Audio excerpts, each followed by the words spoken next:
এই বিআইপির হওয়ার পর থেকে ভাই ইউজ পরিমাণ অ্যাক্সিডেন্ট। ঘটনা ঘটছে সকাল 6টার দিকে, রানিং অবস্থা আসার সময় সামনে একটা বাইক করে জায়গা, ওই বাইকটি নিয়ন্ত্রণ করতে যায় উনি উল্টায় পুলটে পড়ে যায় পুরোপুরি। মানে কভার ব্যানের সামনে বাইক ছিল একটা, ওই বাইক হয়তো স্লো করছে, স্লো করাতে গাড়ি নিয়ন্ত্রণ হারাই লেগেছে, পড়ে যায় ইউ টার্নটা একদম পড়ে যায়, বাধা দিচ্ছে পুরোপুরি। ভাই ইউজ পরিমাণ এই বিআইপি রোড পুরা কোনো নিয়ন্ত্রণ নাই তো, দুই রোডে যে আপ ডাউন করে গাড়ির একটা ব্যালেন্স থাকে না, গাড়ির দুই সাইডে একটা গ্যাপ, এই গ্যাপটা তো নেয় নেই।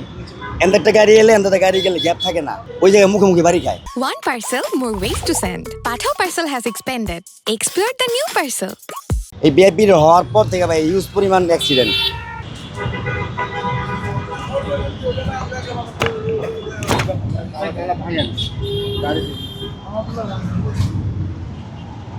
এটাই ভেঙে গেছে না, এটাই ভাইয়ের অবস্থা।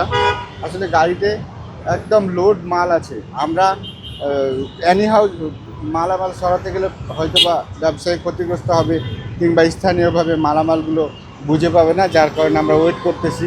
কিন্তু ট্রান্সপোর্ট অথরিটির আরও দরকার ছিল কুইকলি রেসপন্স করা, তারা হয়তো বা সিদ্ধান্ত নিতে পারছে না যে কে এই মালের লায়াবিলিটি নেবে। যেটা আপনি জানেন যে এটা এক্সপোর্ট ইম্পোর্ট বা যারা এই ব্যবসার সাথে জড়িত তারাই ভালো বলতে পারছে। তবে আমরা সব কর্তৃপক্ষের সাথে টাইমলি যোগাযোগ করেছি। সকাল 5টা থেকে 6টার মধ্যে একটা এক্সপোর্ট ইম্পোর্টের মাল বহনকারী ট্রান্সপোর্টের গাড়ি, এই কাভার্ড ভ্যান অ্যাক্সিডেন্টের কবলে পড়ে এবং ড্রাইভার আহত হয়ে হাসপাতালে ভর্তি আছে, কিন্তু সে সংখ্যামুক্ত।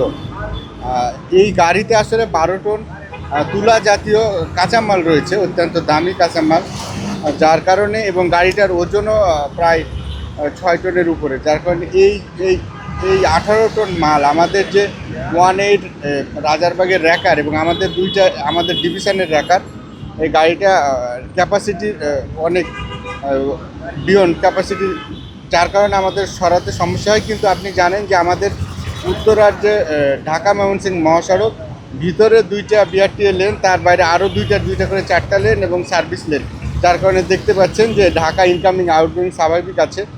আমরা মূলত চেষ্টা করেছি গাড়িটা দ্রুত সরানোর,